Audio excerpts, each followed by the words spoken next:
الحمد لله رب العالمين والصلاة والسلام على سيد المرسلين وعلى آله وأصحابه أجمعين أما بعد. بات چل رہی تھی عشق رسول پر. جی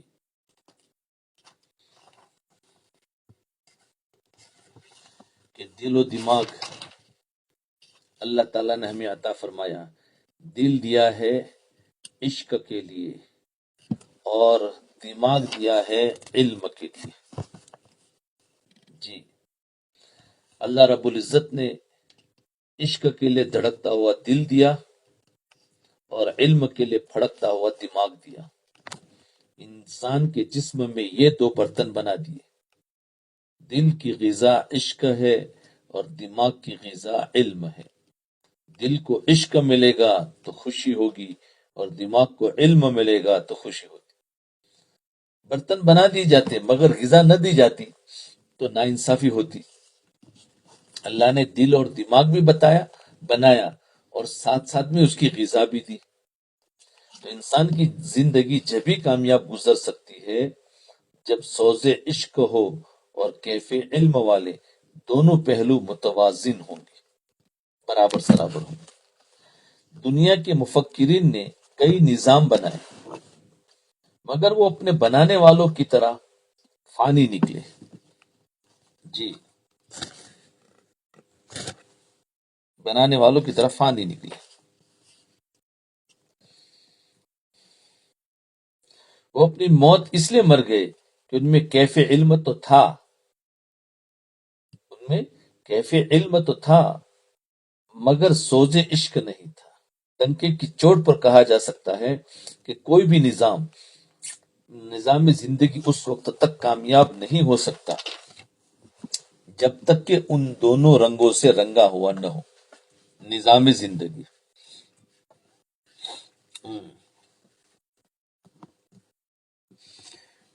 زندگی کامیاب نہیں ہو سکتا جب تک کہ وہ ان دونوں رنگوں میں رنگا ہوا نہ ہو.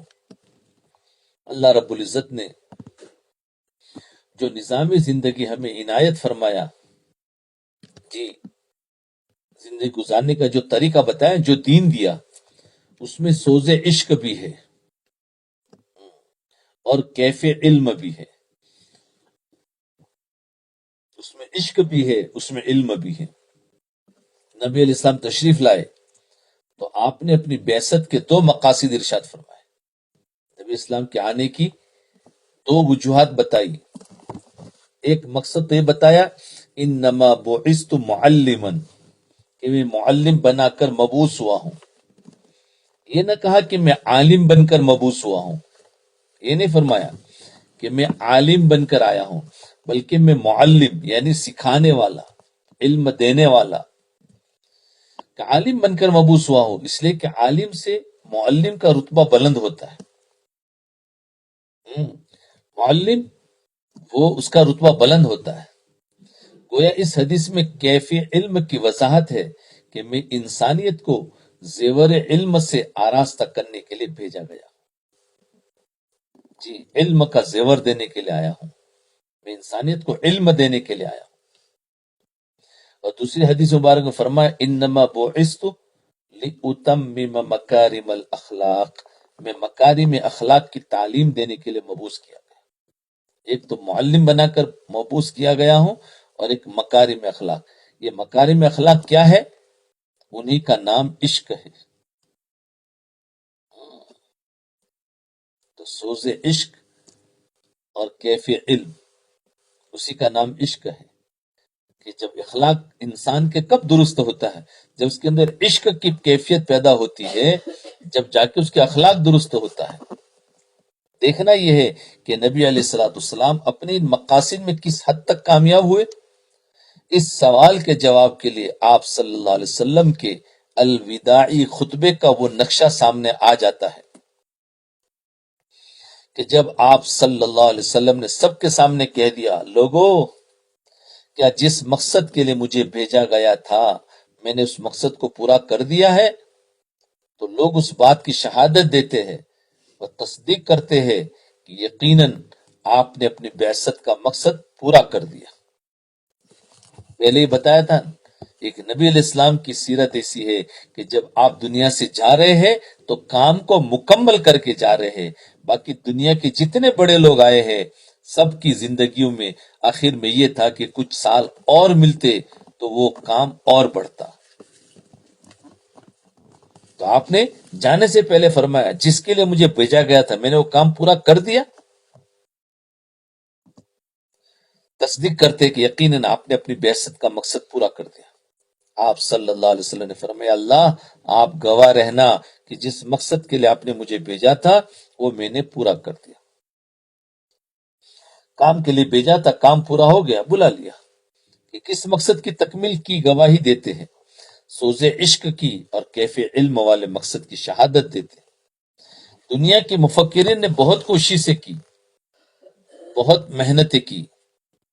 دنیا کے مفکرین نے بہت کوششیں کی، بہت محنتیں کی، لیکن ان دونوں پہلو کو بیک وقت جمع نہ کر سکے۔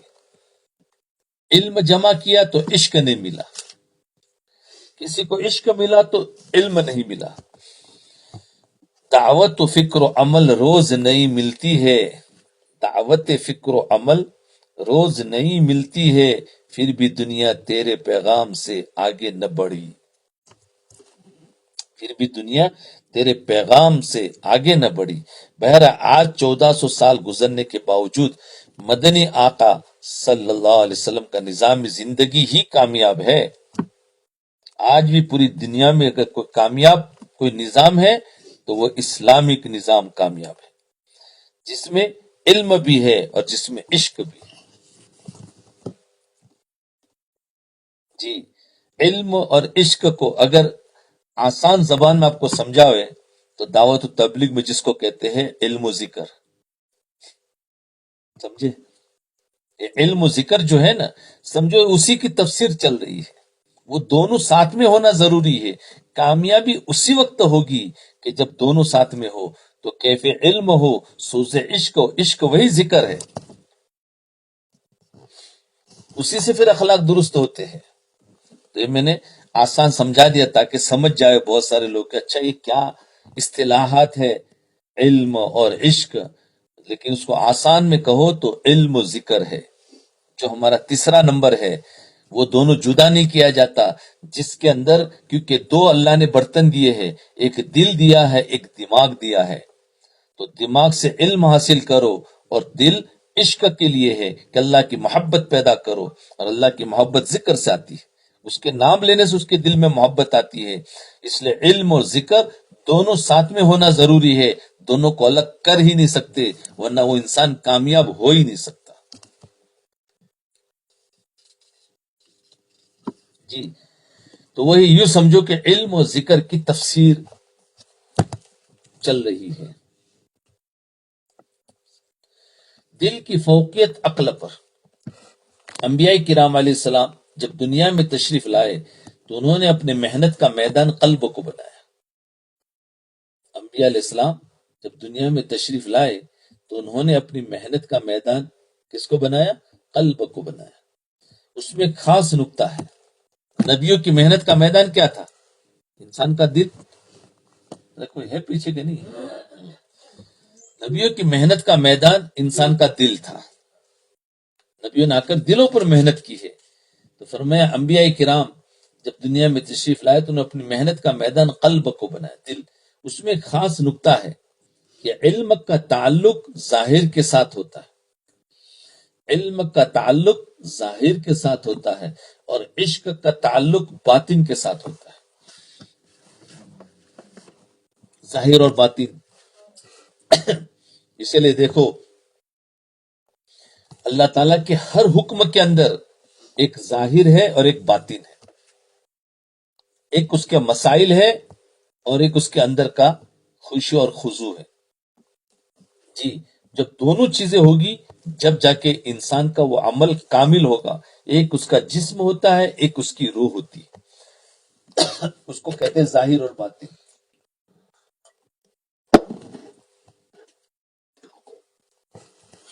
تو عشق کا تعلق باطن کے ساتھ ہوتا ہے، چونکہ اللہ رب العزت کی محبت عالم غیب کا معاملہ تھا، اس لیے قلب کو عقل پر مقدم کیا گیا۔ قرآن نے کہہ دیا لہم قلوب یعقلون بہا، یہ کاش ان کے دل ہوتے جو انہیں عقل سکھاتے، کیونکہ خود عقل بھی دل کے تابع ہے۔ عقل دل کے تابع ہے، یہی وجہ ہے کہ انبیاء کرام تشریف لائے تو انہوں نے بھی محنت کا میدان انسان کے دلوں کو بنایا، عقل کو نہیں بنایا، کیونکہ پورے ہماری باڈی پر جو حکومت چلتی ہے وہ دل کی، عقل کو نہیں بنایا۔ جی یہ کہیں نہیں فرمایا کہ ہم نے عقل کو بدل کر رکھ دیا، کیونکہ اس میدانوں میں عقل کے پاؤں لنگڑے ہیں۔ مشاہدہ تو دل کا کام ہے، ایمان کا تعلق دل سے ہے، غیب کا تعلق دل سے ہے، ہم اللہ پر بغیر دیکھے ایمان لاتے ہیں، اس کا تعلق عشق سے ہے، اس کا غیب سے تعلق ہے۔ علم چونکہ ظاہر سے تعلق رکھنے والی چیز ہے، اس لیے دین اسلام میں قلب کو عقل پر مقدم کیا۔ جی اب بتاؤ، مثال کے طور پہ ایک نماز ہے تو اس کے مسائل کا جو علم ہے وہ کس سے؟ عقل سے حاصل کریں گے نا، لیکن اس کے اندر خشوع خضوع ہے، یہ عشق سے ہوگا، اس کا تعلق دل سے ہے۔ جو بھی ہو، ہر عمل کا مسائل جو ہے اس کا تعلق علم سے ہے، تو وہ علم عقل کا کام ہے، کیف علم۔ پھر اس کے اندر نور ڈالنا وہ دل کا کام ہے، عشق، تو عشق سے اس میں نور آتا ہے۔ جی اور عشق اور علم کا باہمی تعلق ہے، علم اور ذکر کا آپس میں تعلق ہے۔ فرمایا جہاں عشق ضروری ہے وہاں علم بھی ضروری ہے کہ نہیں؟ اس کے بغیر انسان کا کام نہیں چلے گا۔ بھائی ایک انسان ہے، مثال کے طور پر اگر نماز پڑھ رہا ہے تو نماز تو بڑے خشوع سے پڑھ رہا ہے، لیکن نماز کے مسائل ہی پتہ نہیں ہے تو کیسے چلے گا؟